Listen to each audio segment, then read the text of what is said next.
주위에 계신 성도님들과 함께 축복의 인사를 하겠습니다. 참 행복해 보이십니다. 세상을 행복하게 만드는 해피바이러스가 됩시다. 세상을 행복하게 만드는 해피바이러스가 됩시다.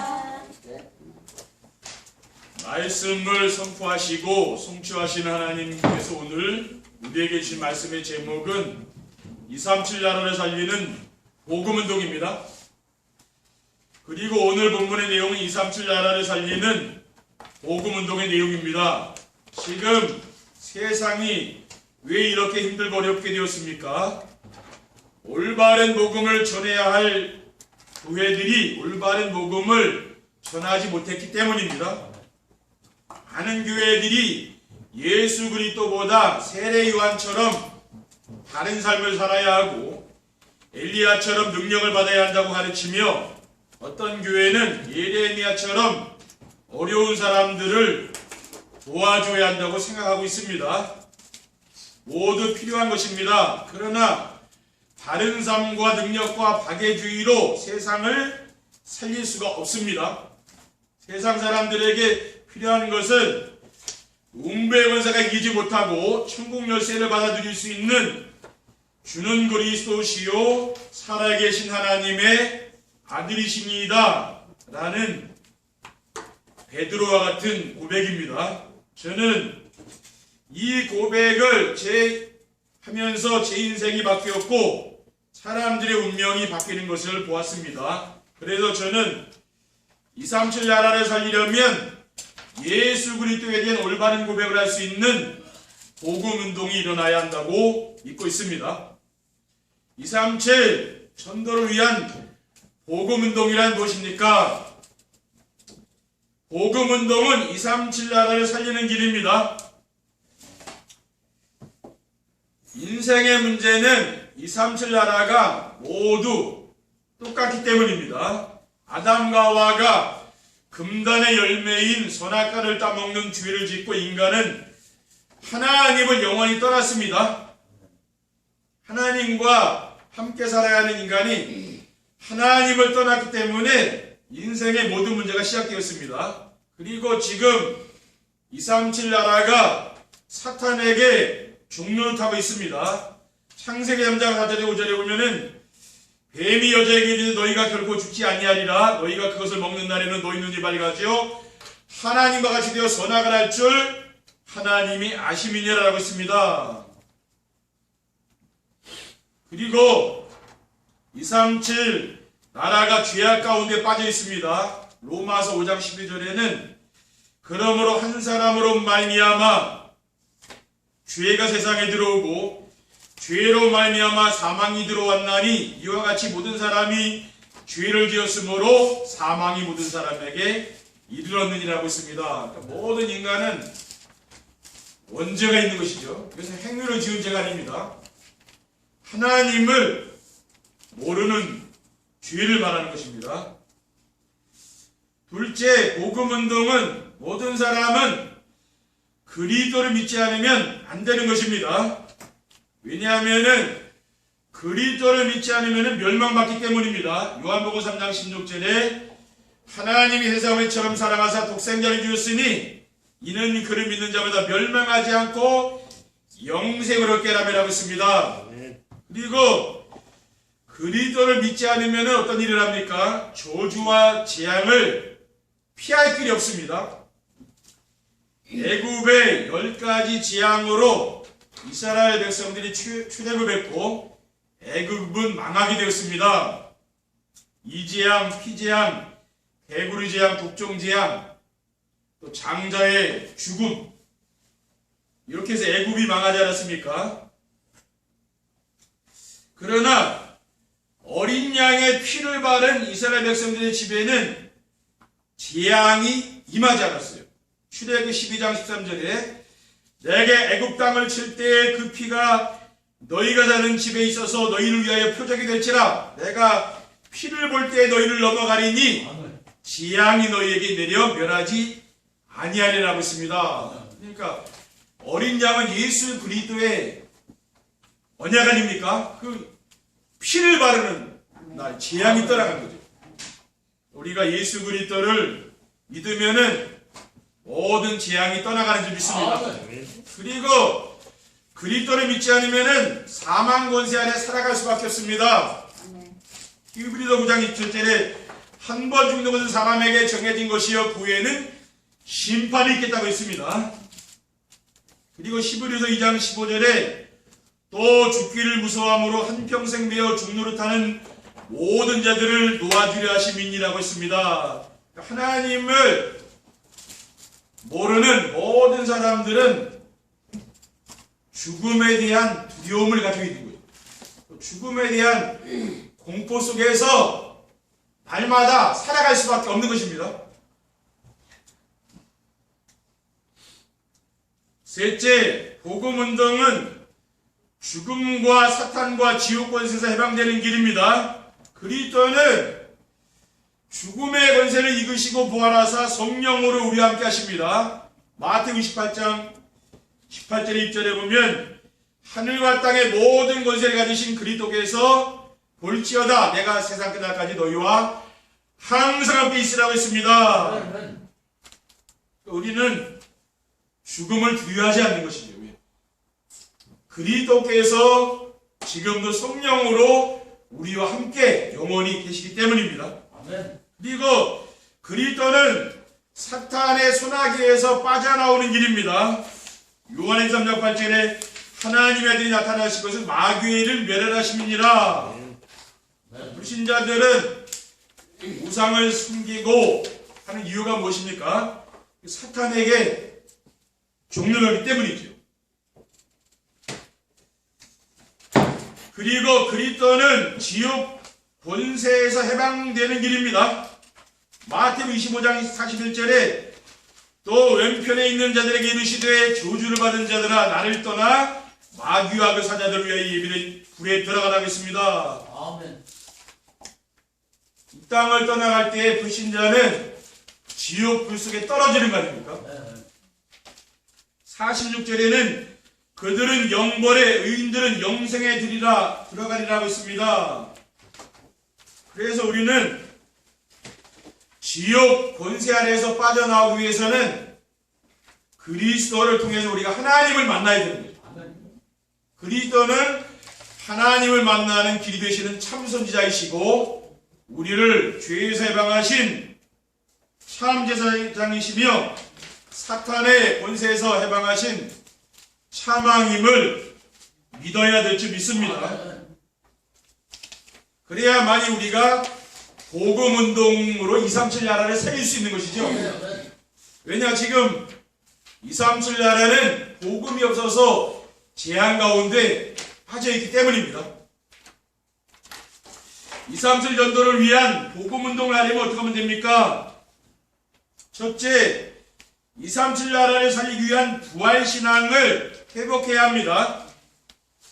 부활신앙이란 우리의 몸이 새로운 몸으로 변화되는 것입니다. 대부분의 성도들은 부활이라 하면 예수님이 죽으셨다가 살아나셨듯이 우리도 다시 살아나는 정도로 이해하고 있습니다. 그런데 성경이 우리에게 가르쳐주는 부활은 우리의 몸이 새로운 몸으로 변화되는 것입니다. 이 계란이 맛있잖아요, 그렇죠? 또 계란에서 어미닭이 품으면은 계란을 품으면은 병아리가 되지 않습니까, 그렇죠? 얼마나 신기합니까? 왜냐, 전혀 새로운 생명이 태어나잖아요. 그러니까 부활이라는 게 그런 것입니다. 고린도서 15장 42절에 보면은 죽은 자의 부활도 그와 같으니 썩을 것으로 심고 썩지 아니할 것으로 다시 살아나며 욕된 것으로 심고 영광스러운 것으로 다시 살아나며 약한 것으로 심고 강한 것으로 다시 살아나며 라고 했습니다. 44절에 육의 몸으로 심고 신령한 몸으로 다시 살아나나니 육의 몸이 있은즉 또 영의 몸도 있느니라고 했습니다. 깜짝하니까 예수님이 문 밖에 계시다가 제자들 앞에 딱 나타났잖아요. 그러면서 생선도 드시고 음식도 드시잖아요, 그랬죠. 근데 좀 있으니까 또 없어졌어요. 그렇게 부활의 몸이라는 것은 참 신비한 것입니다, 그렇죠. 근데 우리가 그런 부활의 몸을 이제 입게 된다 그 말 아닙니까? 소망이 있는 거 아니에요. 그리고 부활신앙은 과학이나 철학이 아닌 하나님의 말씀을 믿는 것입니다. 자유주의 신학자들은 예수님의 부활을 믿지 않고 철학적으로 이해를 하여 예수님의 사랑과 희생정신을 이어받는 것이라고 합니다. 그런데 고린도전서 15장 12절에는 뭐라고 있습니까? 그리스도께서 죽은 자 가운데서 다시 살아나셨다 전파되었거늘 너희 중에서 어떤 사람들은 어찌하여 부활이 없다느냐라고 했습니다. 어떤 분은 그러시더라고요. 목사님 정말 부활을 믿습니까? 그러더라고요. 사람이 어떻게 부활합니까? 그런 이야기 하더라고요. 근데 저는 그 믿어지거든요. 그렇죠? 그 믿어지는 게 은혜죠. 그렇죠? 이러한 부활은 아무나 할 수 있는 것이 아니고 믿는 자만 알 수 있는 것입니다. 그리고 부활신앙은 하나님의 택함 받은 성도만이 누릴 수 있는 특권입니다. 왜냐하면은 성령의 도움이 없이는 하나님의 말씀이 믿어지지 않기 때문입니다. 그러니까 여러분이 성경을 읽을 때도 기도하고 성경을 읽어야 되는 거예요. 저는 성경을 읽을 때 매일 저는 성경을 읽습니다. 기도하고 읽어요. 왜냐? 이거는 성령의 도움이 있어야 되는 거 아닙니까? 그렇죠? 인간의 말이 아니잖아요. 고린도전서 12장 3절에 보면은 그러므로 내가 너에게 알리노니 하나님의 영으로 말하는 자는 누구든지 예수를 저주할 자라 하지 아니하고 또 성령으로 아니하고는 누구든지 예수를 주시할 수 없느니라. 우리가 예수님을 그리스도로 고백한다는 것은 그런 성령의 역사죠. 그렇죠? 둘째, 237 나라를 위한 삼천제자 운동을 시작해야 합니다. 삼천제자 운동이란 237 나라를 살리기 위한 성경적인 전도운동입니다. 하나님의 말씀 안에는 언약과 미션과 비전의 말씀이 있는데 언약의 말씀을 붙잡으면은 말씀을 성취하시는 하나님을 체험할 수가 있고 미션을 붙잡고 순종하면 구원사역을 이루시는 하나님을 체험하며 비전을 붙잡고 기도하면 기도 응답하시는 하나님을 체험할 수가 있습니다. 그래서 우리가 말씀 안에서 언약과 미션과 비전을 찾아 붙잡고 포럼을 하라는 것이죠. 그래서 우리가 정시 예배하는 이유는 뭡니까? 하나님이 되게 주신 언약 미션 비전을 붙잡기 위해서 하는 겁니다. 그리고 부활하신 그리스도께서 성도들에게 주신 지상명령입니다. 237 전도를 위한 삼천제자 운동은 부활하신 그리스도께서 주신 지상명령으로 마가복음 16장 15절에 16절에 보면은 또 이르시되 너희는 온 천하에 다니며 만민에게 복음을 전파하라. 믿고 세례를 받는 사람은 구원을 얻을 것이요 믿지 않는 사람은 정죄를 받으리라고 했습니다. 그리고 삼천제자 운동이 무엇이냐면은 우리가 숫자를 불리는 게 아닙니다. 초대교회에 일어난 전도운동이죠. 삼천제자 운동은 3,000명이란 우리가 숫자가 목표가 아니고 아가다락방에서 시작된 초대교회에 일어났던 전도운동을 우리도 체험해보자는 것이죠. 그래서 우리는 우리가 알고 있는 모든 사람들의 이름을 노트에 기록해놓고 그들이 그리스도를 믿고 구원받아서 우리와 함께 예배의 축복을 누리며 살도록 해달라고 기도하는 것입니다. 저는 매일 아침에 정시 예배하고 항상 기록을 한다니까요. 수첩에. 여러분 300명 노트 나눠드렸죠? 거기 매일 기록하시는 말이에요. 그러니까 매일 하세요. 매일 기도하셔요. 그러면 내 생각이 항상 그 사람한테 관심이 늘 가더라고요. 늘 기록을 하니까. 늘 그 사람 이름이 떠오르고 예전에 내 어릴 때 살았던 그 사람들 있잖아요. 동네 사람들. 자꾸 떠오르는 거 왜? 기록하면서 기도해야 되니까. 지금 우리가 만나지 않아도 그 영혼들도 구원받으니까 합니까? 그렇죠? 여러분이 이름 쓰면서 기도해 보십시오. 그러면은 그게 성령이 역사한다니까요. 셋째, 237 나라를 위한 광야운동과 도산성운동과 화석운동을 해야 합니다. 237 전도를 위한 광야운동은 후대에게 복음을 각인분이 친절화시키는 것입니다. 우리는 후대에게 무엇을 가르쳐야 되겠습니까? 후대에게 인생 모든 문제의 완전한 해답인 그리스도를 알려줘야 되는 것이죠. 후대가 복음을 알도록. 왜냐 지금 세상은 복음을 몰라서 자꾸 재앙이 오는 거잖아요. 코로나도 오고 왜 그럽니까? 복음이 끊어지니까 재앙이 오는 거잖아요. 그리고 복음 안에 인생의 모든 필요한 것이 다 있음을 알려주는 것입니다. 그리고 오직 복음이 아니면 절대 사탄을 이길 수가 없고, 복음이 오직이 되지 않으면 세상 문화를 이길 수가 없기 때문입니다.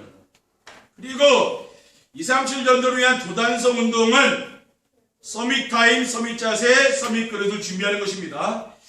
엘리사 선지자에게 싸우지 않고 이길 수 있는 힘을 주신 하나님은 지금 우리와 함께 하시며 힘을 주시는데, 하나님 주는 힘이 뭡니까? 성령 충만이에요. 여러분이 정말 성령 충만 받으면 사람하고 싸우지 않는다는 말이에요. 근데 내가 그런 힘이 없으면 싸워야 될 거 아닙니까? 그렇죠. 우리가 뭐예요? 도단성 운동을 해야 되는 거예요. 서밋 타임은 혼자서 하나님과 깊은 교제 시간을 갖는 것입니다. 저는 이게 정시예배 하라 그 말이에요. 강단의 말씀을 듣는 거죠. 말씀이 있어야 기도가 되는 거 아닙니까? 그리고 서밋 자세는 어떤 위기나 어려운 환경에도 흔들리지 않는 사람이 되는 것입니다. 여러분 자꾸 환경에 대한 어려움 때문에 힘들어하는 분이 계십니까? 그런 분들은 정시예배를 하시라니까 그거 없어진다니까요.